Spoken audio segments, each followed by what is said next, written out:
I have come to a moment of reckoning in my life, where the accumulated possessions and clutter of years past finally became too heavy to bear. In my once overfilled home, every item, whether laden on shelves or tucked away in corners, spoke to habits of endless consumption and haste. It was in these quiet moments of looking around that I decided to adopt a minimalist lifestyle, a shift that has not only transformed my living space, but also my inner world. Today, I share with you my list titled 20 Things I No Longer Buy as a Minimalist, explaining the alternatives I embrace, the essential questions I ask before each purchase, and the importance of resisting impulse buying. Visualizing clutter-free rooms, quiet corners filled with purposeful objects, and a newfound sense of calm. I recall a time when my home overflowed with things that no longer served me. I remember the sun setting on an evening spent sorting through countless items. It felt like I was sorting away parts of my past that no longer held meaning. In contrast, I now live in a space that lets me breathe, focus, and savor little moments of serenity. This narrative isn't just a list, it's an invitation to understand that owning less need not mean sacrificing quality or joy. Instead, it emphasizes intentionality, where each item in my possession has a reason to be there. As I walk you through my evolving mindset and practical alternatives that range from borrowing to evaluating every need carefully, I invite you to see how minimalism redefines both your environment and your mental space. Let me share lessons and insights that emerged over time, making the journey not only about decluttering possessions, but also about rediscovering freedom and clarity. My journey toward minimalism began with an awareness that the material clutter around me was no longer a marker of success, but rather a burden. I vividly recall the bustling energy of my early life, a constant chase for the newest trends, gadgets, and stylistic pieces, where having more seemed to be equated with being better. Over time, however, this consumerist streak gave way to a quiet frustration. My home became a maze of redundant items and needless distractions. In this reflective period, I realized that every new purchase was a temporary solution to a deeper need for contentment or simplicity. I began diving into books and documentaries on sustainable and intentional living, gradually reshaping my understanding of what truly mattered. The transformation wasn't instantaneous. It was built through small, incremental changes. Each item I discarded or chose not to buy opened up space for more meaningful experiences. I remember a particular afternoon spent sifting through my overflowing closet, when the overwhelming sight of unused clothes sparked a resolution to embrace changes. My journey was not without challenges. Questions about letting go, about redefining memories tied to material possessions, and about trusting that my life would feel just as fulfilling with less, surfaced repeatedly. Yet, with each step, I gathered evidence that minimalism was more than a lifestyle. It was a path to rediscovering joy and simplicity. The journey taught me that there is strength in restraint, clarity in fewer possessions, and an abundance of possibility when you choose purpose over clutter. There was a time when every corner of my home was filled to the brim with items that no longer sparked joy or supported my daily life. Walking through the clutter, I felt the weight of stress that often accompanies an overfilled environment, each step forcing me to dodge obstacles of accumulated memorabilia. My home transformed into a labyrinth, where searching for that one important document turned into a frustrating treasure hunt. The constant presence of excess did more than just crowd the physical space. It infiltrated my thoughts, casting a lingering influence of self-doubt and disorganization throughout my day. The clutter robbed me of the opportunity to focus on moments with friends over a shared cup of coffee, or to spend calm evenings reflecting on the day. I began to understand that every unnecessary purchase deepened the divide between meaningful experiences and the superficial satisfaction provided by new objects. Research and observation alike confirmed that such an environment can erode mental clarity and impede creativity. I realized that when my living space was overwhelmed, so too were my thoughts, leading to scattered attention and lost opportunities for deeper connections with those I care about. Through mindful simplification, I eventually freed up not just physical space, but also mental and emotional energy to focus on what truly mattered. The transformation in my home brought new opportunities: a clean area for creative work, a peaceful meeting spot for loved ones, and the space to cultivate hobbies and moments of introspection. At the heart of my minimalist philosophy lies a set of essential questions that I now ask myself before each new purchase. This simple yet powerful practice became the turning point where I learned to value intentions over impulses. I found that pausing to ask, "Do I truly need this item?" allowed me to reassess not just the item in question, but my broader habits and priorities. Reflecting further, I would wonder, can I repurpose or borrow what I already have? This question was a gentle reminder that our possessions often hold untapped potential when seen from a different perspective.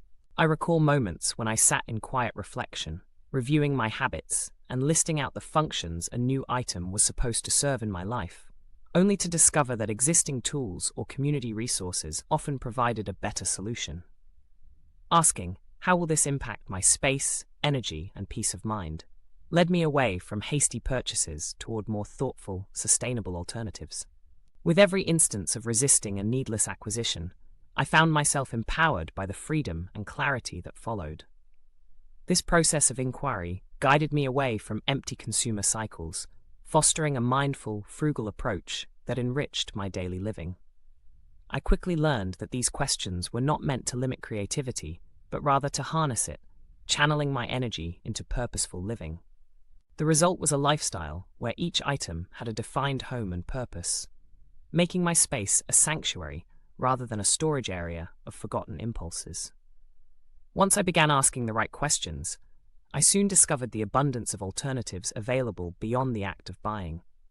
There emerged a delightful realization that many of the things I once felt compelled to purchase could be replaced by actions that saved both money and space. I embraced the strategy of using items I already owned, often rediscovering forgotten treasures that could serve new purposes. The alternative of borrowing from family, neighbors, or friends transformed my relationship with possessions entirely. I recall experiencing the genuine warmth of community when I borrowed tools for a home project, and the excitement of sharing resources that brought us closer together. Even the act of renting or swapping goods became a joyful practice, each exchange a small celebration of creativity over consumption. This approach allowed me to break away from the consumerist cycle, giving rise to a lifestyle that put value on relationships and resourcefulness. The shift to alternatives revealed unanticipated benefits: environmental sustainability, reduced clutter, and a deeper sense of contentment. Recognizing that minimalism does not mean deprivation, I learned that borrowing and renting were empowering options that supported a more resilient, community-driven existence. In sharing these creative strategies, I encourage viewers to explore the possibilities lying just outside the realm of conventional consumerism, tapping into networks of help that enrich and simplify life in profound ways. Number 1. Fancy coffee machines. There was a time when a high-end coffee machine seemed like a must-have, an emblem of a refined morning ritual. I once spent hours comparing models that promised perfection, but the complexity nearly overshadowed the simple pleasure of a well-made cup. Now I've embraced the elegance of simple brewing methods and frequent visits to local cafes, where each cup carries not only flavor, but also a touch of community spirit. The switch from expensive, over-engineered devices to humble handcrafted experiences has taught me that sometimes less really is more. Number 2. Excessive kitchen gadgets. My kitchen used to be a battleground of countless gadgets, many of which ended up gathering dust in drawers. I once believed that a specialized tool for every culinary task equaled mastery in the kitchen. Over time, I discovered that focusing on a few multi-purpose tools not only saved space, but also made cooking a more streamlined and enjoyable process. Simplifying in the kitchen has brought back the joy of creativity in cooking, where every utensil plays a meaningful role rather than contributing to clutter. Number 3. Trendy fashion pieces. Fashion trends come and go, and I once splurged on pieces that quickly lost their appeal.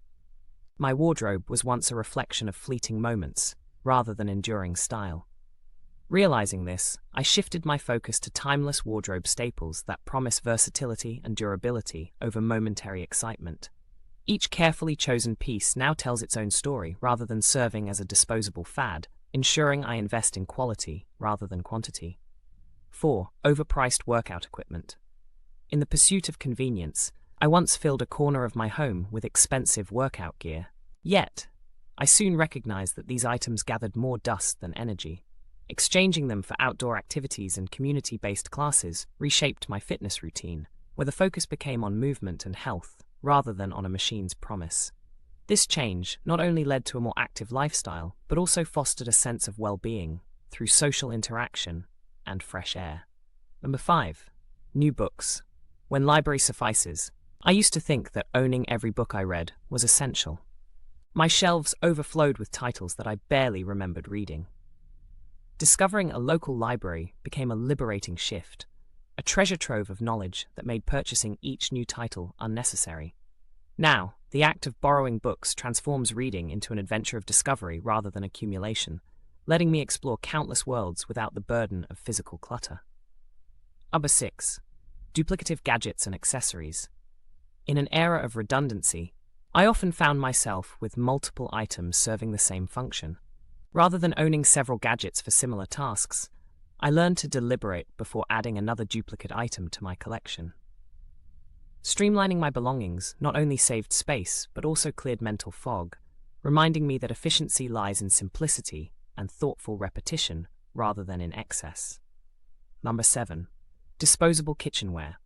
I once purchased disposable items for convenience in the kitchen, only to see them contribute to mounting waste and clutter. Over time, I transitioned to durable, reusable alternatives that bring a sense of responsibility to daily cooking.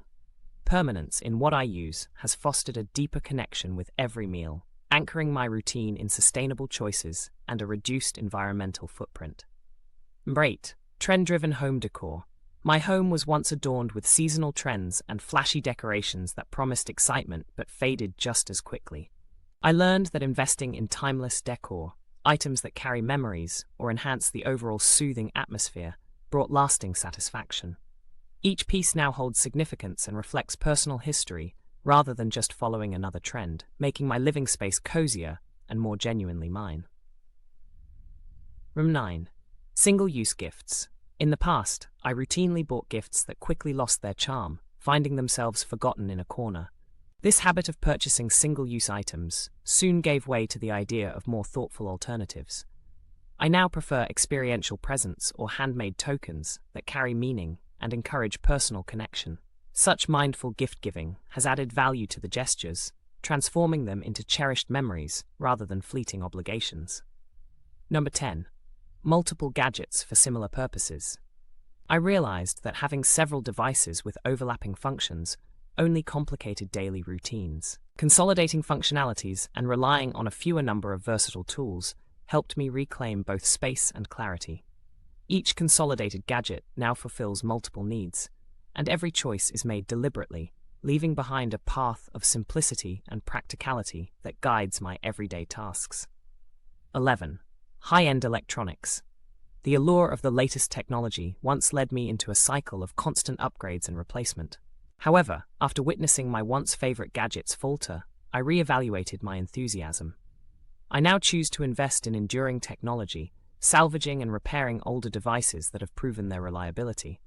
This shift has not only been economical, but has also taught me that true value lies in sustainable use rather than in chasing short-lived technological trends. Number 12. Excessive home fragrances. My home was once punctuated by a cascade of scented candles and diffusers, each competing for attention.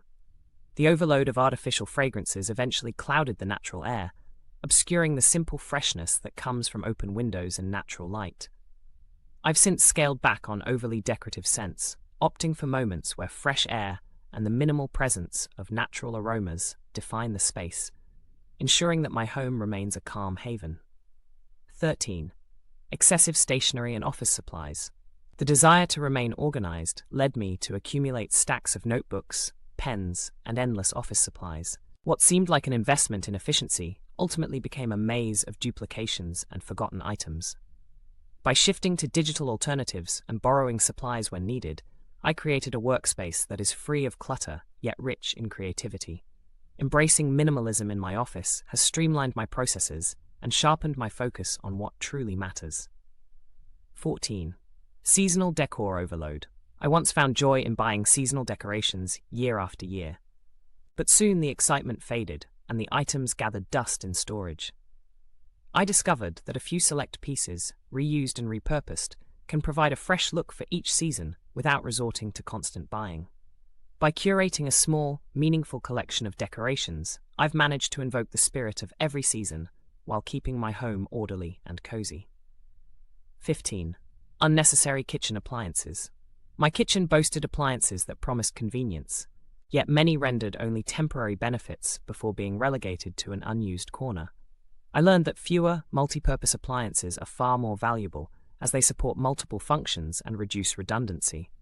Concentrating on essential tools has refined my culinary experience, fostering creativity with fewer distractions and reinforcing my commitment to simplicity. 16. Novelty tech gadgets. I was once enticed by flashy, novelty tech items that seemed like a playful indulgence. Over time, however, I saw that these gadgets lost their luster, quickly becoming relics of a momentary fascination. By relying on devices that I already had, often repaired or upgraded, I have come to appreciate the beauty of functionality over mere flash. This approach not only minimizes waste, but cements my belief in practicality over ephemeral allure. 17. Excessive cleaning supplies.